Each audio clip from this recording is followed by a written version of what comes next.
Telangana rising vision 2047 పైన CM Revanth దృష్టి సారించారు. శాఖల వారీగా సీఎం రేవంత్ సమీక్ష సమావేశాలు నిర్వహిస్తున్నారు.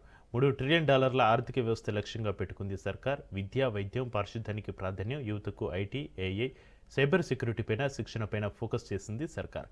డిసెంబర్లో తెలంగాణ రైజింగ్ గ్లోబల్ సమ్మిట్ నిర్వహించాలని నిర్ణయించారు.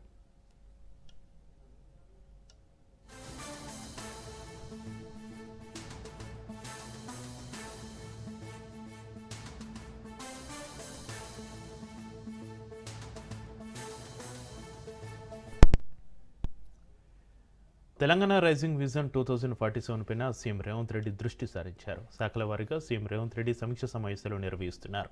$3 ట్రిలియన్ ఆర్థిక వ్యవస్థ లక్ష్యంగా పెట్టుకుంది సర్కార్. విద్య, వైద్యం, పారిశుద్ధ్యానికి ప్రాధాన్యం, యువతకు ఐటీ, ఏఐ, సైబర్ సెక్యూరిటీపైన శిక్షణపై ఫోకస్ చేసింది సర్కార్. డిసెంబర్లో తెలంగాణ రైజింగ్ గ్లోబల్ సమ్మిట్ నిర్వహించాలని నిర్ణయించారు.